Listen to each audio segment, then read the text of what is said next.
నమస్కారం MCN news కు స్వాగతం. ఈనాటి ముఖ్యాంశాలు. పలమనేరు నియోజకవర్గ వ్యాప్తంగా అన్ని మండలాల్లో మాజీ ఎమ్మెల్యే వెంకటేగౌడ ఆధ్వర్యంలో ఘనంగా నిర్వహించిన మాజీ ముఖ్యమంత్రి దివంగత నేత వైఎస్ రాజశేఖర రెడ్డి 76వ జయంతి వేడుకలు.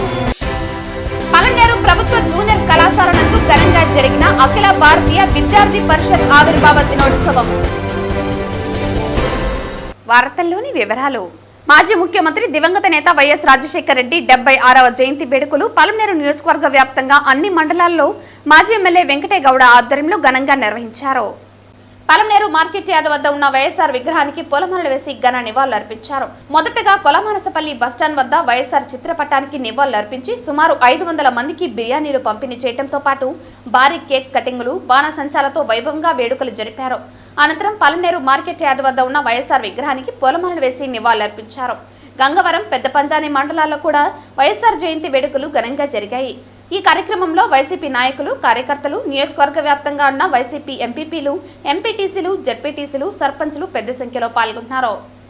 రాజశేఖర రెడ్డి గారి 76వ జయంతి సందర్భంగా పలమనేరు నియోజకవర్గంలో ఉన్నటువంటి వైఎస్ఆర్ కుటుంబ సభ్యులందరూ కూడా ఇక్కడ చేరి ఇంత పెద్ద ఎత్తున స్వర్గీయులైనటువంటి రాజశేఖర రెడ్డి గారి జయంతిని ఇంత గొప్పగా పురస్కరించుకుంటున్నందుకు పేరు పేరున అందరికీ కూడా నేను ప్రత్యేకంగా కృతజ్ఞతలు తెలియజేస్తూ, ముఖ్యంగా మీడియా సోదరులందరికీ కూడా ధన్యవాదాలు తెలియజేస్తున్నాను.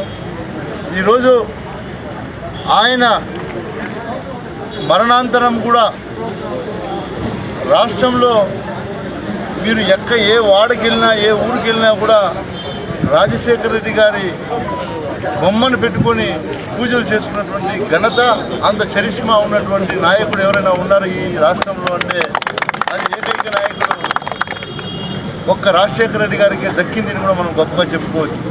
ఎందుకంటే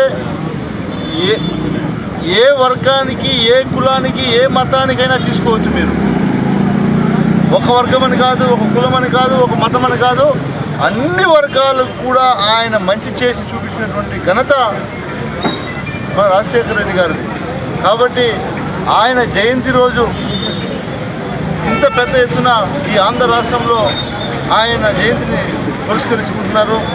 అదేవిధంగా ఆయన బాటలో ఈరోజు ఆయన తనయుడు మన రాష్ట్ర మాజీ ముఖ్యమంత్రి వర్యులు వైఎస్ జగన్మోహన్ రెడ్డి గారు ఆయన అడుగులోనే ఈరోజు అడుగేస్తూ ఈ రాష్ట్ర ప్రజలకు గడిచిన 5 సంవత్సరాలు ఎంత మంచి పరిపాలన, ప్రతి కుటుంబాన్ని ఆదుకున్నటువంటి ఘనత జగన్మోహన్ రెడ్డి గారు. ఈరోజు స్వర్గీయ డాక్టర్ వైఎస్ రాజశేఖర రెడ్డి గారి 76వ జయంతి ఉత్సవాల్ని వాడవాడలా ఒక పండుగ వాతావరణంలాగా ప్రజలందరూ ఒక ఉత్సాహంగా జరుపుకుంటున్నారు. ఈరోజు ముఖ్యంగా ఆ రోజు రాజశేఖర రెడ్డి గారు 2003లో పాదయాత్ర చేసి కాంగ్రెస్ పార్టీని 2004లో అధికారంలో తీసుకొచ్చి ఆ రోజు పేద విద్యార్థులకి ఫీజు రీయింబర్స్మెంట్ అనే ఒక బృహత్తరమైన కార్యక్రమాన్ని చేపట్టి అటువంటి గొప్ప నాయకుడు, అలాగే ఎన్నో సంక్షేమ పథకాలు తీసుకొచ్చి ఈరోజు రాష్ట్రంలోనే కాకుండా దేశంలోనే ఆయన యొక్క జయంతి ఉత్సవాల్ని బ్రహ్మాండంగా జరుపుకుంటున్నారు. రాజశేఖర రెడ్డి గారు అంటేనే పేద ప్రజల గుండెల్లో ఉండేటువంటి మహానాయకుడు. రాజశేఖర రెడ్డి గారు చేసినటువంటి ఎన్నో సంక్షేమ కార్యక్రమాలు ఈ రోజు కూడా ప్రతి పేదవాడి గుండెల్లో నిలిచాయంటే రాజశేఖర రెడ్డి గారు మహానుభావుడు. ఉమ్మడి ఆంధ్ర రాష్ట్ర ముఖ్యమంత్రిగా మాజీ దివంగత నేత ప్రియతమ నాయకుడు రాజశేఖర రెడ్డి గారు తీసుకొచ్చినటువంటి ఎన్నో సంక్షేమ కార్యక్రమాలు, ముఖ్యంగా ఈ రోజు రైతు దినోత్సవం కూడా ఎందుకు పెట్టారంటే రాజశేఖర రెడ్డి గారు అందరి నివా, సుజల స్రవంతి ఇలాంటి పథకాలు తీసుకొని వచ్చి రైతులను ఆదుకున్నాడు. రైతు రుణమాఫీ చేసి ఆ రోజు ప్రతి రైతుకి కూడా 1,00,000 నుంచి 2,00,000 రూపాయల వరకు రుణమాఫీ చేసిన మహానాయకుడు రాజశేఖర రెడ్డి గారు. రైతులకే కాకుండా పేద బడుగు బలహీన వర్గాల కోసం ఆరోగ్యశ్రీ తీసుకొని వచ్చి ఆరోగ్యశ్రీలో ప్రతి ఒక్కరికి కూడా వైద్యం కార్పొరేట్ ఆసుపత్రుల్లో వైద్యం అందించినటువంటి మహానేత రాజశేఖర రెడ్డి గారు.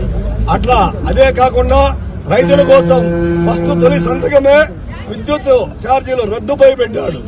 దానికి ముందున్నటువంటి ప్రభుత్వాలు కరెంట్ ఛార్జీలు కట్టకపోతే ఎల్ఎంబి బ్యాంకుల ద్వారా మోటార్లు స్టార్టర్లు తీసుకుపోయిందని కూడా ప్రజలు గమనించారు. కనుక తొలి సంతకమే రైతుల కోసం పెట్టాడు. ఇవే కాకుండా ఎవరైతే రోడ్లలో యాక్సిడెంట్ అయిపోయి చనిపోతున్నటువంటి ఎందరో, అది పేదవాడ ధనికుడా మధ్య తరగతి వాడని లేకుండా ఆ రోజు 108 తీసుకొచ్చిన ధార్మిక సంస్కర్త వైఎస్ రాజశేఖర రెడ్డి గారు. ఈ రోజు పలమనేరు ప్రభుత్వ జూనియర్ కళాశాల యందు అఖిల భారతీయ విద్యార్థి పరిషత్ ఆవిర్భావ దినోత్సవం ఘనంగా జరిగింది. జూనియర్ కళాశాల నుండి గుడియత్తం రోడ్డు వరకు భరతమాత చిత్రపటంతో ఊరేగింపు నిర్వహించి భరతమాతకు పూజ అనంతరం భక్తులు ప్రసంగించడం జరిగింది. జూనియర్ కళాశాల నుండి గుడియాత్తం రోడ్డు వరకు భరతమాత చిత్రపటంతో ఊరేగింపు నిర్వహించి భరతమాతకు పూజ అనంతరం భక్తులు ప్రసంగించడం జరిగింది. ఈ కార్యక్రమంలో బార్ అసోసియేషన్ అధ్యక్షులు, విద్యార్థి సంఘ పూర్వ నాయకులు భాస్కర్, మాజీ సైనిక ఉద్యోగుల అధ్యక్షులు పళని, మాజీ విద్యార్థి సంఘ నాయకులు శరవణ, ఉమా మహేష్, వంశీ తదితరులు పాల్గొన్నారు. మొట్టమొదటిగా ఉన్న వాళ్ళమే, మేము కూడా మీతో పాటు ఇక్కడ ఇంటర్మీడియట్ చదివిన వాళ్ళమే. మళ్ళీ మీ కాలేజీకి ఏబీవీపీ కార్యక్రమంలో భాగంగా ఈరోజు మీకు ఈ కళాశాలకు రావడం మా అదృష్టంగా భావిస్తున్నాం. ఎందుకంటే అఖిల భారతీయ విద్యార్థి పరిషత్ గురించి మీకు కొంతమందికి తెలిసి ఉండొచ్చు.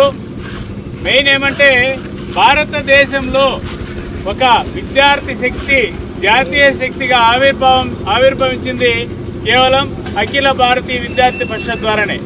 అఖిల భారతీయ విద్యార్థి పరిషత్ ఆవిర్భావం 1948, అంటే మన భారతదేశానికి స్వాతంత్రం వచ్చింది 1947లో, అయితే 1948లోనే విద్యార్థి పరిషత్ స్టార్ట్ చేయడం జరిగింది. 1949 జూలై 9న ఒక విద్యార్థి పరిషత్గా రిజిస్టర్ చేయడం జరిగింది. అంచెలంచెలుగా దేశవ్యాప్తంగా కాకుండా ప్రపంచవ్యాప్తంగా విద్యార్థుల సమస్యల మీద, దేశ సమస్యల మీద ఉద్యమాలు చేస్తూ విద్యార్థులకు అందించాల్సిన స్కాలర్షిప్ల విషయంలో కానీ, వాళ్ళకి అందాల్సిన సమస్యల పరిష్కారం విషయంలో కానీ, కాలేజీ ఫీజులు పెంచితే తగ్గించాలనే విషయంలో కానీ భారతదేశంలో ఒక యువశక్తికి అండగా నిలిచేది ఒక ఏబీవీపీ మాత్రమే.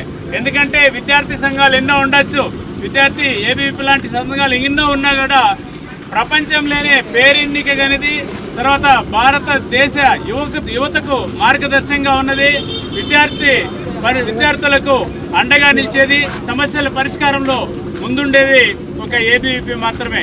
ఎందుకంటే ఈరోజు చాలామంది అంటారు భారతదేశంలో ఈ పౌరులు, అంటే ఇప్పుడున్న పౌరులు, ఈ రోజున్న విద్యార్థులు లేదా పిల్లలు భావితరాత పౌరులు అంటారు. కానీ ఏబీవీపీ ఏం చెప్తుందంటే ఈరోజు మీరు విద్యార్థులు, ఈరోజు పౌరులే అని చెప్తాం. ఎందుకంటే ఈరోజు విద్యార్థి దశ నుంచేనే మీరు ప్రపంచంలో భారతదేశానికి ప్రత్యేకత అనేది మీకుంది తెలిసిన విషయమో. ఇటీవల జరిగిన పహల్గాం విషయంలో కానీ, గతంలో జరిగిన భారతదేశం మీద దాడుల విషయంలో కానీ, మళ్ళీ ఈ కరోనా వ్యాక్సిన్ తయారు చేయడంలో కూడా భారత శక్తి ప్రపంచంలో ఒక పేరెన్ని కలిగినదిగా భారతదేశం ప్రపంచంలో ఈ గతంలో ఉన్న పరిస్థితి కంటే ఈరోజు భారతదేశం అంటే మిగతా దేశాలకు ఆదర్శంగా ఉన్నది. ఆ భారతదేశానికి ఒక ఆదర్శంగా నిలవాలంటే ప్రధానంగా విద్యార్థి దశ నుంచే ప్రజలకు, విద్యార్థులకు ఒక దేశభక్తి అనేది అవసరంగా ఉంటే, దేశభక్తి గాని పాటిస్తే ఖచ్చితంగా యువత భవిష్యత్తులో ఉన్నత శిఖరాలకు అందేదానికి అవకాశం ఉంటుంది. ఇది ఒక నాందిగా ఉంటుంది.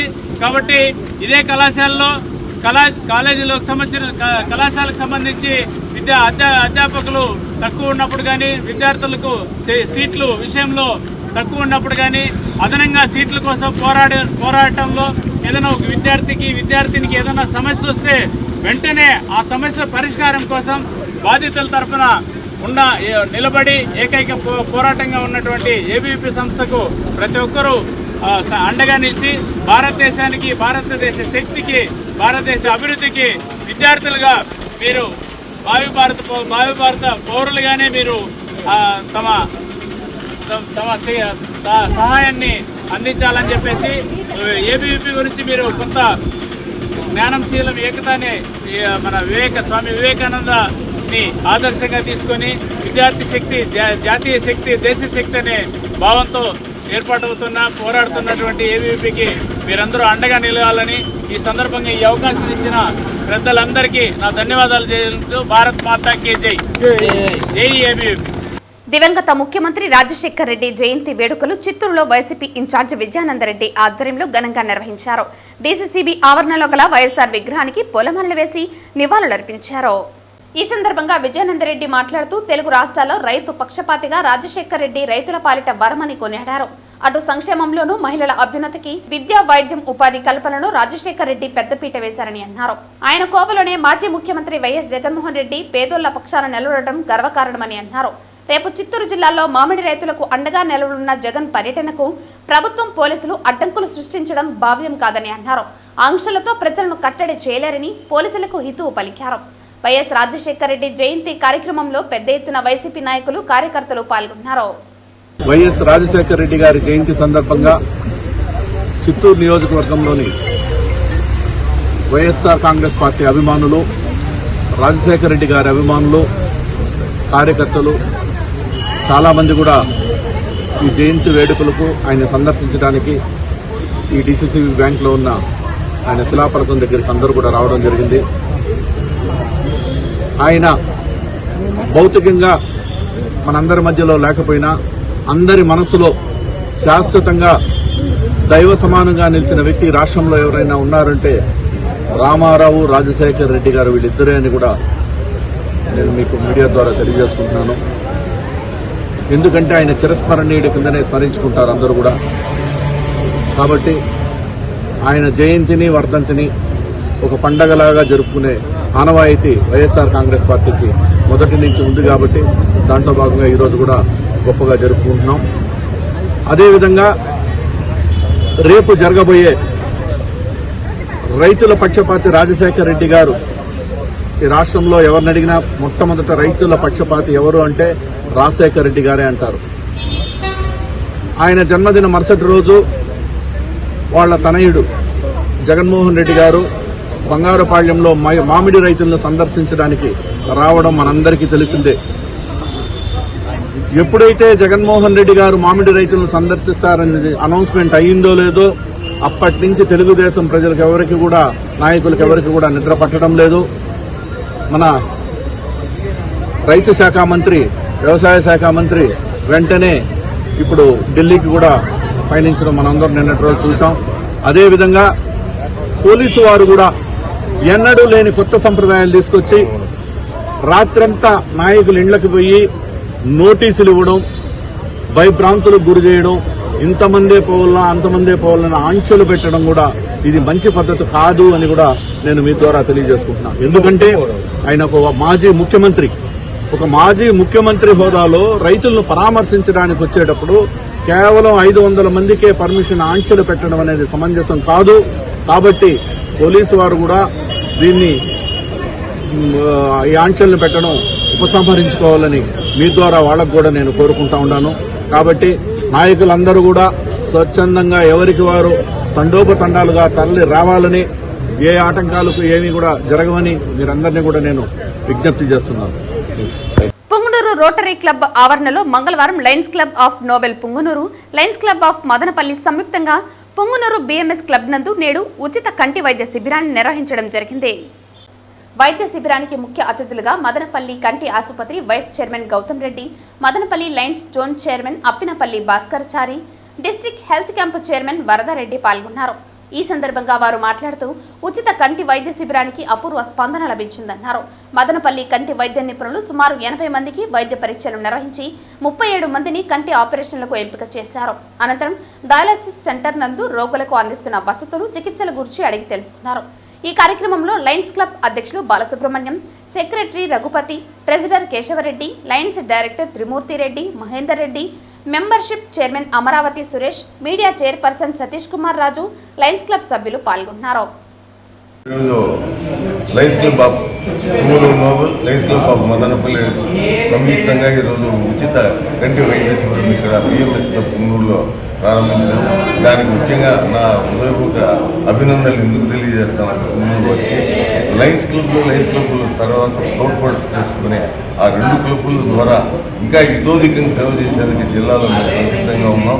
ఈ క్లబ్బే కాదు, ఏ క్లబ్ నుంచి అయినా మాకు పిలుపు వచ్చి మీరు కంటి పరీక్షలు చేయాలంటే తప్పకుండా ఉచిత కంటి శిబిరాలను ఏర్పాటు చేసేదానికి కూడా సిద్ధంగా ఉన్నాం. కాబట్టి ఇక్కడ డాక్టర్ శివ గారు, డాక్టర్ సరళ గారు, వరదారెడ్డి గారు, మన ప్రెసిడెంట్ గారు దీంతో ఒక వైద్య శిబిరాన్ని ఇక్కడ జరపడం జరిగింది.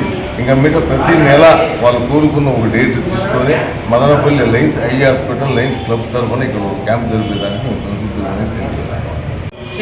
Punganur Lions club, Madanapalle Lions club ఆధ్వర్యంలో ఈరోజు ఐ క్యాంపు బిఎంఎస్ క్లబ్లో నిర్వహించడం జరిగినది. గత 20 సంవత్సరాలుగా పుంగనూరు లయన్స్ క్లబ్ వాళ్ళు పుంగనూరు పరిసర ప్రాంతంలో ఉండేవారికి కంటికి సంబంధించిన ఏ విధమైన జబ్బులున్నా కూడా దానికి ట్రీట్మెంట్ ఇస్తూ ఎన్నో రకాలైన సేవ చేస్తున్నారు. అదేవిధంగా పర్మనెంట్ ప్రాజెక్టుగా డయాలసిస్ సెంటర్ను కూడా పెట్టుకొని దాదాపు ఒక 4 సంవత్సరాల నుంచి కోట్లకు సంబంధించిన సేవ చేస్తూ ప్రజలకు అందిస్తూ ఉన్నారు. ఈ ప్రతి 15 దినాలకి మంత్లీ ఒకసారి 2వ ఆదివారం రోజు కుప్పం పీవీఎస్ వాళ్ళ ఆధ్వర్యంలో ఐ క్యాంప్ జరుగుతూ ఉంది. లయన్స్ క్లబ్ మదనపల్లిలో వాళ్ళు ఐ క్యాంపు నిర్వహిస్తూ ఉన్నారు పర్మనెంట్ ప్రాజెక్టు కింద.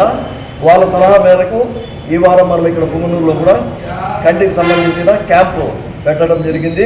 భవిష్యత్తులో కూడా ప్రతి నెల కూడా ఇదే మాదిరి వాళ్ళ ఆధ్వర్యంలో కూడా సంయుక్తంగా కూడా పుంగనూరులో ఈ క్యాంపు నిర్వహిస్తాము. పరిసర ప్రాంతాల్లో ఉండే ప్రజలు ఏ విధమైన కంటి జబ్బులు ఉన్నా కూడా వచ్చిందే పరీక్ష చేసుకొని తగిన చికిత్స తీసుకోవాల్సిందిగా కోరుతున్నాను. పుంగనూరు లయన్స్ క్లబ్ పెట్టి దాదాపు 21 సంవత్సరాలు పూర్తయినాయి. ఈ 21 సంవత్సరాలలో నెలకు ఒక 50 IOLs అయితే లెక్కేస్తే కూడా 10,000కు పైగా ఈ ఉచిత కంటి ఆపరేషన్లు నిర్వహించడం జరిగింది lions club of Punganur noble పక్షాన. అయితే ఇంతకుముందు మేము ప్రారంభించినప్పుడు మొట్టమొదటిగా మదనపల్లి లయన్స్ హాస్పిటల్ లేదు. అప్పుడు మేము విపరీతమైనటువంటి కష్ట నష్టాలను ఓర్చుకోవడం జరిగింది. బెంగళూరుకు ఇక్కడ నుండి బస్సులు పెట్టి ఇక్కడ నుండి సెలెక్ట్ చేసి బస్సుల్లో పంపించి 2 రోజులు 3 రోజులు అక్కడ ఉంచుకొని తిరిగి బస్సుల్లో ఇక్కడ తెచ్చి వదలడం జరుగుతూ ఉండేది. అంత కష్టాలు భరించాల్సి వచ్చేది. తర్వాత మదనపల్లి ఐ హాస్పిటల్, ఉచిత ఐ హాస్పిటల్ లయన్స్ క్లబ్ స్థాపించిన తర్వాత భాస్కర్ నాయుడు గారి ఆధ్వర్యంలో మరి పుంగనూరు లయన్స్, మదనపల్లి లయన్స్ 2 కలిపి ఇదే బిఎంఎస్ క్లబ్ ఆవరణలో ఉచిత కంటి చికిత్సా శిబిరాలు వేలాదిగా చేయడం జరిగింది. కేంద్ర కార్మిక సంఘాల పిలుపులో భాగంగా దేశవ్యాప్తంగా జూలై 9వ తేదీన బుధవారం నాడు జరుగుతున్న సార్వత్రిక సమ్మెను తిరుపతి జిల్లాలోని యావత్ ప్రజానికం బలపరచాలని, కార్మిక వర్గం పాల్గొనాలని సిఐటియు జిల్లా ప్రధాన కార్యదర్శి కందరపు మురళి పిలుపునిచ్చారు. కేంద్రంలోని మోదీ ప్రభుత్వం 29 కార్మిక చట్టాలను రద్దు చేసి 4 లేబర్ కోడ్లుగా మార్చిందని, దీని కారణంగా ఎన్నో త్యాగాలు చేసి పోరాడి సాధించుకున్న కార్మిక చట్టాలు రద్దై వాటి స్థానంలో కార్మిక వర్గానికి కీడు చేసే లేబర్ కోడ్లు ప్రవేశపెట్టబడ్డాయని కందరపు మురళి గుర్తు చేశారు. దీని కారణంగా కార్మిక వర్గం సంఘం పెట్టుకునే హక్కును, యాజమానులతో బేరమాడే హక్కును కోల్పోతున్నారని, ఇది దేశంలోని సంఘటిత అసంఘటిత రంగ కార్మికులపై తీవ్ర ప్రభావాన్ని చూపిస్తోందన్నారు. దేశంలోని కోట్లాది మంది కార్మికులు వారికి మద్దతుగా రైతాంగం సమ్మెకు పిలుపునిచ్చాయని, గ్రామీణ ప్రాంతాలతో సహా దేశంలోని అన్ని ప్రాంతాలలో సమ్మె ప్రభావం కనపడుతోందని, ఈ సమ్మెకు మద్దతుగా వామపక్ష పార్టీలు, వివిధ రాజకీయ పక్షాలు కార్యక్రమాలకు పిలుపునిచ్చాయని తెలిపారు. రాష్ట్రంలోని కూటమి ప్రభుత్వం మోదీ విధానాలను సమర్థిస్తూ 8 గంటల పనిని రద్దు చేసి దాని స్థానంలో 12 గంటల పనిని ప్రవేశపెట్టిందని విమర్శించారు. లేబర్ కోడ్లను రద్దు చేయడం ద్వారా అదే మాదిరి పని గంటలని యథాతథంగా 8 గంటలు ఉంచాలని చెప్పి కోరుతూ రేపు దేశవ్యాప్తంగా సార్వత్రిక సమ్మె జరగబోతా ఉంది. మన తిరుపతి జిల్లాలో కూడా ఈ సార్వత్రిక సమ్మె 34 మండలాల్లో పెద్ద ఎత్తున జరపాలని యావత్ కార్మిక వర్గం, సంఘటిత రంగం కావచ్చు, అసంఘటితంలో ఉన్నటువంటి వాళ్ళు కావచ్చు, SEZలో పనిచేసే పారిశ్రామిక కార్మికుల దగ్గర నుంచి పారిశ్రామిక వాడల్లో పనిచేసే కార్మికులు, అదే మాదిరి స్కీమ్ వర్కర్లు, అంగన్వాడీ, ఆశ, మధ్యాహ్న భోజన కార్మికులు, వీళ్ళే కాదు కేంద్ర ప్రభుత్వ పరిధిలో ఉన్నటువంటి పోస్టలు, టెలికాము అంటే బిఎస్ఎన్ఎల్, బ్యాంకింగ్ సెక్టారు, ఇతరత్ర కేంద్ర ప్రభుత్వ పరిధిలో ఉన్న అనేక రంగాలు కూడా ఈ సమ్మెలో భాగస్వాములు అవుతున్నాయి, ఎల్ఐసితో సహా. అదే మాదిరి రాష్ట్ర ప్రభుత్వ పరిధిలో ఉన్నటువంటి కాంట్రాక్టు, అవుట్సోర్సింగ్ తదితర రంగాలన్నీ కూడా దీంట్లో పాల్గొంటున్నాయి. ఎలక్ట్రిసిటీ కార్మికుల దగ్గర నుంచి అదే మాదిరి యూనివర్సిటీల్లో పనిచేసే వాళ్ళు, టీటీడీలో ఉన్నటువంటి కార్మిక వర్గం, ఇతరత్ర అనేక చోట్ల ఉన్నటువంటి కార్మిక వర్గం ఈ సమ్మెలో భాగస్వాములు కావాలని చెప్పి పిలుపునివ్వడం జరిగింది. సమ్మెని జయప్రదం చేయాలని మేము కోరుతున్నాం. ఈరోజు తిరుపతికి ఉన్నటువంటి ప్రాధాన్యత రీత్యా ఇక్కడ ఉన్నటువంటి భక్తులకి ఆటంకం కల్పించినటువంటి పద్ధతిలో ఈ సమ్మె కొనసాగుతుంది. దానికి అవసరమైనటువంటి చర్యలను మేము తీసుకోవడం జరిగింది. కానీ తిరుపతి జిల్లాలో ఉన్నటువంటి 34 మండలాల్లో అన్ని మండల కేంద్రాల్లో పెద్ద ఎత్తున స్కీమ్ వర్కర్లు, ఆటో కార్మికులు, బిల్డింగ్ కార్మికులు, బండ్ల మీద వ్యాపారాలు చేసుకునే హాకర్స్, వీళ్ళు వాళ్ళని తేడా లేదు, కష్టం చేసుకుని బ్రతికే ప్రతి మనిషి ఈ సమ్మెలో పాల్గొనాలి. మండల కేంద్రాల్లో జరిగే ప్రదర్శనల్లో పాల్గొనాలి. పట్టణాల్లో జరిగే ప్రదర్శనలు, నిరసన కార్యక్రమంలో చాలా పెద్ద ఎత్తున పాల్గొనాలి.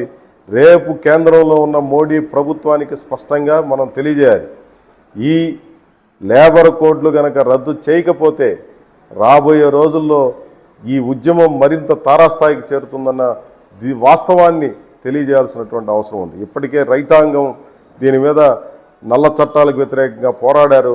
రేపు రైతాంగం కూడా ఈ సమ్మెకు మద్దతుగా వీధుల్లోకి రాబోతోంది. పట్టణ ప్రాంతాలే కాదు, గ్రామీణ ప్రాంతాల్లో కూడా చాలా పెద్ద ఎత్తున జరగబోయే ఈ సమ్మెలో తిరుపతి జిల్లాలో ఉన్నటువంటి యావత్ ప్రజానీకం, కార్మిక వర్గం భాగస్వాములై జయప్రదం చేయాలని సిఐటి తరఫున నేను విజ్ఞప్తి చేస్తున్నాను. కార్మిక హక్కులను పరిరక్షించాలని, 4 లేబర్ కోడ్స్ను తక్షణమే రద్దు చేయాలని, సమాన పనికి సమాన వేతనం ఇవ్వాలని, పీఎఫ్ పెన్షన్ 9,000 రూపాయలకు పెంచాలని కోరుతూ దేశమంతా కార్మిక వర్గం సమ్మె చేస్తోంది. అందులో భాగంగా అన్ని యూనివర్సిటీల్లోనూ సిఐటియు నాయకులు విస్తృతమైనటువంటి ప్రచారం నిర్వహించారు. ఈ సందర్భంగా సిఐటియు జిల్లా కార్యదర్శి Jayachandra, anganwadi workers and helpers union జిల్లా ప్రధాన కార్యదర్శి వాణిశ్రీ, ఆప్కాస్ రాష్ట్ర అధ్యక్షుడు చిన్నబాబు, గ్రామ పంచాయతీ వర్కర్స్ యూనియన్ జిల్లా అధ్యక్షుడు రాము తదితరులు కరపత్రం ఆవిష్కరించి విస్తృతమైనటువంటి ప్రచారం నిర్వహించారు. ఈ సందర్భంగా నాయకులు మాట్లాడుతూ లేబర్ కోడ్స్ వలన దేశంలో కార్మిక చట్టాలు అన్ని రద్దు చేయటం అనేది దుర్మార్గమైన విషయమని, 49 చట్టాలు ఉంటే 28 చట్టాలను రద్దు చేయటం బాధాకరమైన విషయం అన్నారు. దేశంలో అత్యున్నత న్యాయస్థానం సుప్రీంకోర్టు ఇచ్చిన తీర్పు సమాన పనికి సమాన వేతనం అమలు చేయటంలో కేంద్ర రాష్ట్ర ప్రభుత్వాలు పూర్తిగా వైఫల్యం చెందాయని, కాబట్టి తిరుగుబాటు చేసి లేబర్ కోడ్స్ రద్దు చేసే వరకు ఈ పోరాటం ఆగదని ప్రభుత్వాలకు విజ్ఞప్తి చేశారు. రేపు జరగబోతున్నటువంటి సార్వత్రిక సమ్మెలో కార్మిక వర్గం పాల్గొని విజయవంతం చేయాలని చెప్పని సిఐటియు విజ్ఞప్తి చేస్తూ ఉంది. రేపు జరుగుతున్నటువంటి సార్వత్రిక సమ్మెలో వేలాది మంది, లక్షలాది మంది కార్మికులంతా కూడా తమ విధులను బహిష్కరించి ప్రభుత్వానికి వ్యతిరేకంగా, మోడీ ఆర్థిక విధానాలకు వ్యతిరేకంగా జరగబోతున్నటువంటి జాతీయ సమ్మె, ఈ జాతీయ సమ్మెలో కార్మిక వర్గం మొత్తం 50 మంది పాల్గొని విజయవంతం చేయాలని చెప్పని సిఐటియుగా విజ్ఞప్తి చేస్తా ఉన్నాం. ఈరోజు దేశంలో నరేంద్ర మోడీ అవలంబిస్తున్నటువంటి ఆర్థిక విధానాలు ఏవైతే ఉన్నాయో ఆ విధానాలన్నీ కూడా కార్పొరేట్ కంపెనీలకు, కార్పొరేట్ అధిపతులకు మేలు చేసే విధంగా ఉన్నాయి. ఈరోజు కార్మికులకు అవి చాలా తీవ్రమైనటువంటి అన్యాయం చేసే విధంగా ఉన్నాయి. అదేవిధంగా 4 లేబర్ కోడ్స్ను తీసుకొచ్చి 29 చట్టాలను పూర్తి స్థాయిలో రద్దు చేయడం అనేది చాలా దుర్మార్గమైనటువంటి విషయం. ఈరోజు అనేక రకాలైనటువంటి పోరాడి సాధించుకున్నటువంటి చట్టాలు, బ్రిటిష్ వాడి కాలం నుంచి నేటి వరకు అనేక దఫాలుగా పోరాటం చేసి అనేక మంది ప్రాణ త్యాగాలు చేస్తే వచ్చినటువంటి చట్టాలను, ఆ చట్టాలను ఈరోజు తుడప్రాయంగా ఈరోజు మోడీ ప్రభుత్వం రద్దు చేయబోతా ఉంది. ఇది చాలా దుర్మార్గమైనటువంటి విషయం. ఈరోజు కార్మికులంతా కూడా సమ్మె చేస్తున్నటువంటి విషయం. జూలై 9వ తేదీన దేశవ్యాప్త సమ్మెను జయప్రదం చేయాలని కార్మిక వర్గాలకు పిలుపునివ్వడం అనేది జరిగింది. ఈ పిలుపు మేరకు మొత్తం ఆశా వర్కర్లు, అంగన్వాడీ వర్కర్లు, సంఘమిత్రాలు, అదేవిధంగా పంచాయతీ వర్కర్లు, మొత్తము స్కీమ్లో పనిచేసే ప్రతి ఒక్కరూ, మహిళలతో కూడిన ఈ సమ్మెను జయప్రదం చేయమనేసి మనం డిమాండ్ చేస్తున్నాము. దీనికి ప్రధానమైన డిమాండ్లు లేబర్ కోడ్ను రద్దు చేయాలి, కనీస వేతనాలు అమలు చేయాలి, సంక్షేమ పథకాలు అమలు చేయాలనేసి మనము డిమాండ్ చేస్తున్నాం. దాంట్లో భాగంగా కాంట్రాక్ట్ వర్కర్లని పర్మనెంట్ చేయాలనేసి విధంగా వాళ్ళని కూడా మీ సమ్మెలో జయప్రదం చేయాలనేసి మేమందరము డిమాండ్ చేస్తున్నాం. ఈ డిమాండ్ పైన రేపు జరగబోయే సమ్మెను ప్రతి ఒక్కరూ హాజరు కావాలనేసి సిఐటియు వాణిశ్రీ. రేపు జరగబోయే దేశవ్యాప్త సమ్మెకు సిఐటియు పిలుపునిచ్చింది. ఈ పిలుపు మేరకు ఏపీ గ్రామ పంచాయతీ ఎంప్లాయీస్ అండ్ వర్కర్స్ యూనియన్ తరఫున మేమందరం కూడా పాల్గొని ఈ సమ్మెను జయప్రదం చేయాలని చెప్పి గ్రామ పంచాయతీ కార్మికులకు అలాగే ట్రేడ్ యూనియన్స్ మొత్తం అన్ని కార్మిక వర్గాలకు కూడా సమ్మె బాట పట్టాలని చెప్పి పిలుపునిస్తున్నాం. అంతేకాకుండా ప్రధానమైన డిమాండ్లు ఏమంటే లేబర్ కోడ్ రద్దు చేయడం, తర్వాత సమాన పనికి సమాన వేతనం ఇవ్వాలని సుప్రీంకోర్టు ఇచ్చిన తీర్పుని అమలు చేయాలని, అదేవిధంగా పిఎఫ్ డబ్బులు నెలసరి 9,000 రూపాయలకి పెంచాలని చెప్పి కూడా ఈ డిమాండ్లు అన్నీ ఉన్నాయి. కాబట్టి అందరూ కూడా దయచేసి అందరూ కూడా ఈ సమ్మెను జయప్రదం చేయాలని చెప్పి CITU తరఫున పిలుపునిస్తున్నాం. వార్తలు ముగించే ముందు ముఖ్యాంశాలు మరోసారి. పలమనేరు నియోజకవర్గ వ్యాప్తంగా అన్ని మండలాల్లో మాజీ ఎమ్మెల్యే వెంకటే గౌడ ఆధ్వర్యంలో ఘనంగా నిర్వహించిన మాజీ ముఖ్యమంత్రి దివంగత నేత వైఎస్ రాజశేఖర రెడ్డి 76వ జయంతి వేడుకలు. పలమనేరు ప్రభుత్వ జూనియర్ కళాశాల నందు ఘనంగా జరిగిన అఖిల భారతీయ విద్యార్థి పరిషత్ ఆవిర్భావ దినోత్సవం. ఈ వార్తలు ఇంతటితో సమాప్తం. తిరిగి వార్తల్లో మళ్ళీ కలుద్దాం. అంతవరకు సెలవు. నమస్కారం.